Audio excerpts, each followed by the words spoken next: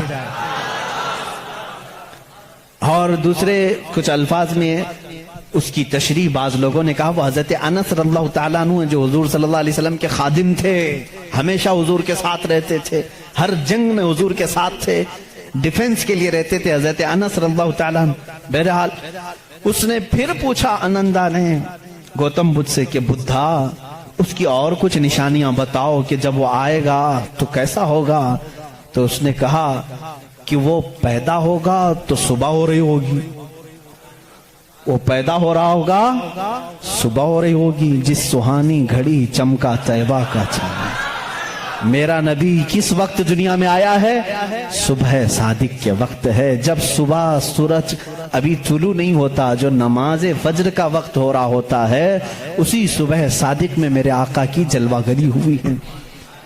یہ ان کی کتابوں سے. میں پہلے اب یہاں پر ایک بات اس کو واضح کر دوں, اسپشٹ کر دوں اس چیز کو ان کی زبان میں, کہ ہمیں ہماری نبی کو پہچاننے کے لیے کسی دوسرے دین کی ضرورت نہیں.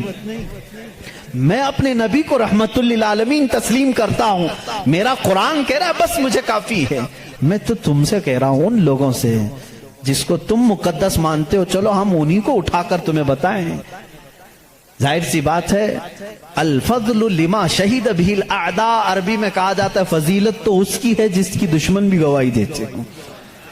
اب بدھا یہ کہتا ہے, گوتم بدھ یہ کہتا ہے کہ وہ بدھا آئے گا تو وقت صبح کا ہو رہا ہوگا.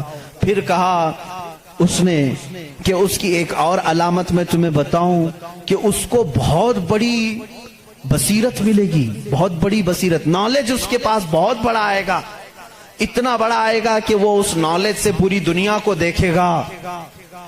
اتنا نالج اس کے پاس, میں اس کو بصیرت کو نالج کہہ رہا ہوں, اتنی فہم اتنی ادراک اس کو ملے گی. یہ گوتم بدھ کہہ رہا ہے اپنے خادم سے انندا سے کہ اتنی نالج اس کو ملے گی کہ اس سے وہ پوری دنیا کو دیکھے گا اور اسی سے وہ پوری دنیا کے نظام کو چلانے کی بات کرے گا. لیکن اس کی علامت یہ کہ یہ ہوگی کہ وہ جو نالج, وہ جو بصیرت اس کو ملے گی اس بدھا کو, وہ رات کے وقت ملے گی. وہ کب ملے گی؟ رات کے وقت ملے گی. میں یہ کہتا ہوں جس بصیرت کا وہ ذکر کر رہا تھا میرے مصطفیٰ کے لیے, وہ قرآن پاک ہے اور وہ نازل ہوا ہے. قرآن خود کہتا ہے انا انزلناہ فی لیلۃ القدر, ہم نے قرآن کو نازل کیا ہے. کب نازل کیا ہے؟ لیلۃ القدر میں, رات کے وقت نازل کیا ہے. گوتم بدھ کہہ رہا ہے اسے ایک بصیرت ملے گی, بہت بڑی نالج ملے گی, اور وہ رات کے وقت ملے گی, اور وہ رات بہت چمکدار ہوگی. وہی تو ہمارا قرآن کہہ رہا ہے لیلۃ القدر خیر من الف شہر. اس رات کو تم کیا جانو, وہ ایک رات 1000 مہینوں سے بہتر ہے. رات کے وقت بصیرت ملی. تیسری اور ایک اس نے علامت بتائی. اس کے خادموں نے بہت پوچھا, انہوں نے پوچھا اچھا کیا, باقی بدھوں کے لیے پوچھا, اور اس نے کہا کہ اس کی ایک اور علامت تم دیکھو کہ وہ مائتریا جو ہے, وہ جو سب سے بڑا بدھا ہوگا, وہ جب دنیا سے جا رہا ہوگا تو وہ بھی رات کا وقت ہوگا. دنیا سے جا رہا ہوگا وہ بھی رات کا وقت ہوگا, لیکن اس کے چلے جانے کے بعد کوئی اس جیسا بدھا قیامت باقی کبھی نہیں آئے گا, کبھی نہیں آئے گا. اور اس رات اندھیرا ہوگا. یہ سب اس نے, یہ چکاوتی سننا جو کتاب میں بتا رہا ہوں اس میں اور کچھ دساتیر ہیں, اس میں یہ باتیں بیان کی گئیں. اب میں آپ کو بتاؤں وفات رسول کے متعلق. میرے آقا صلی اللہ تعالیٰ علیہ وسلم جس وقت دنیا سے رخصت ہو رہے تھے, ماں عائشہ صدیقہ رضی اللہ تعالیٰ عنہا اس کی گواہ ہیں. وہ پیر کا دن تھا, شام ہو چکی تھی, رات کا وقت تھا, بعض روایات میں ہے. رسول کریم صلی اللہ تعالیٰ علیہ وسلم اس وقت نزع کی عالم میں تھے. حضرت عائشہ صدیقہ کے زانوں پر سر رکھ کر آرام فرما تھے, اور اچانک دروازے پر دستک ہوئی, اور حضور اکرم صلی اللہ علیہ وسلم نے فرمایا اجازت ہے اندر آ جاؤ. حضرت عائشہ نے کہا کون ہے جو اندر آ رہا ہے, اس حالت میں آپ کی تکلیف ہے ابھی. رسول کریم صلی اللہ علیہ وسلم نے فرمایا عائشہ یہ وہ آیا ہے جو کسی کے پاس جانے کے لیے کبھی اجازت نہیں مانگتا, وہ ملک الموت صرف میرے پاس آنے کے لیے وہ اجازت مانگ رہا ہے اور آج کے بعد پھر کسی کے پاس جانے کے لیے اجازت نہیں مانگے گا۔ میں نے اجازت دے دی، ملک الموت آئے، رسول کریم صلی اللہ تعالی علیہ وسلم کی روح پاک کو نکالا، رب اعلیٰ کے پاس لے گئے۔ یہ حضور کی وفات کے آخری اوقات، وہ بڑے غمگین ہیں، میں پھر جذبات میں ڈوب جاؤں گا۔ حضور اکرم صلی اللہ تعالی علیہ وسلم جب وفات پائے، حضرت عائشہ صدیقہ رضی اللہ تعالیٰ عنہا کو خبر ہی نہیں تھی اس چیز کی، وہ باتیں کرتے ہوئے مصروف تھی۔ حضور اکرم صلی اللہ تعالی علیہ وسلم کے ساتھ باتیں کرنے میں وہ مصروف تھیں۔ اچانک صدیق اکبر رضی اللہ تعالیٰ عنہ حجرے میں داخل ہوئے، اندھیرا تھا۔ حضور اکرم صلی اللہ علیہ وسلم کے جسم اقدس کے پاس جیسی آئے، حضرت صدیق اکبر نے محسوس کر لیا کہ اللہ کے آخری رسول اب دنیا سے پردہ فرما چکے۔ آپ اپنے آنسوؤں کو ضبط نہ کر سکے، آپ نے انا للہ پڑھا اور سیدھے میرے آقا کے ماتھے کو بوسا دیا، اور اس کے بعد روتی ہوئی آنکھوں سے صدیق اکبر نے کہا واللہ لن یجمع الموتین، اللہ کی قسم اب اللہ تعالیٰ دوسری موت کبھی آپ پر نہیں لائے گا۔ ایک موت آنی تھی وہ آ گئی، اے رسول اب دوسری موت کبھی نہیں آئے گی۔ حضرت عائشہ نے یہ سن کر کے فوراً استعجاب کا اظہار کیا۔ وہ کہتی ہیں اس وقت تک انہیں احساس نہیں ہوتا کہ یہ آقا رسول کریم صلی اللہ تعالی علیہ وسلم دنیا سے پردہ کر چکے ہیں۔ حضرت عائشہ کو انہوں نے اٹھایا، میرے آقا صلی اللہ تعالی علیہ وسلم کے جسم ناز کو جب انہوں نے سلایا، جانتے ہو یہ وہ رات تھی۔ حضرت عائشہ کہتی ہیں میرے حجرے میں حضور کا یہ آخری دن تھا، لیکن سوئے اتفاق کہ اس رات میرے گھر میں چراغ جلانے کے لیے تیل بھی نہیں تھا، یہ روایت مشہور ہے۔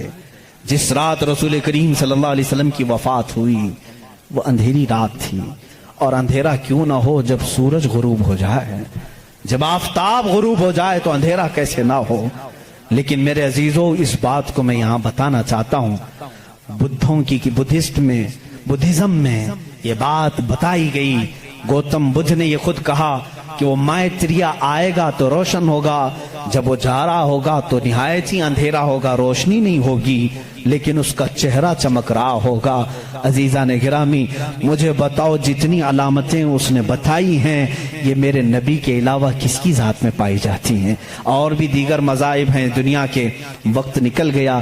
زردشتی مذہب جو مجوسی ہیں ان کی بھی کتاب ہے زندہ وسطہ نام سے، یہ فارسی کے لوگ تھے، ایرانی الاصل تھے، آگ کی پوجا کرتے تھے، ان کی کتاب میں بھی لکھا ہے، پارسیوں کی کتاب میں لکھا گیا ہے کہ ایک نبی آئے گا جو عرب میں پیدا ہوگا، وہ آگ کو بجھا دے گا اور کعبے کی طرف سارے لوگوں کے منہ کو موڑ دے گا۔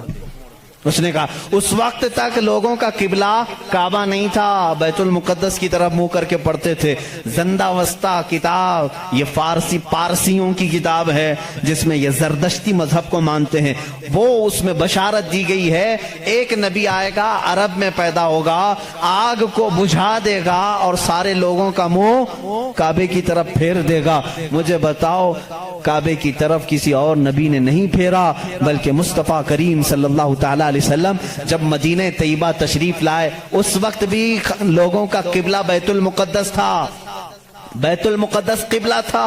حضور صلی اللہ علیہ وسلم 17 مہینے تک بیت المقدس کی طرف منہ کر کے نماز پڑھاتے رہے۔ مدینہ طیبہ میں ایک علاقہ ہے آج بھی وہاں جہاں آج مسجد قبلتین بنی ہوئی ہے، وہاں میرے آقا صلی اللہ علیہ وسلم ظہر کی نماز پڑھا رہے تھے، 2 رکعت ہو چکی تھی۔ بیت المقدس اس طرف ہے، خانہ کعبہ اس طرف ہے، دونوں اپوزٹ سائیڈ میں ہیں۔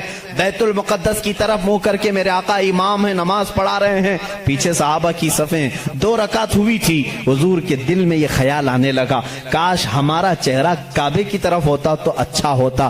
بیت المقدس بھی افضل ہے لیکن کعبہ وہ ہے جہاں میرے آقا کی ولادت ہوئی ہے، میرے آقا کا آبائی وطن۔ حضور کعبے سے نہایت محبت کرتے تھے، اگر ہمارا قبلہ ہمارے چہرے کا رخ اس طرف ہوتا تو زیادہ اچھا ہوتا۔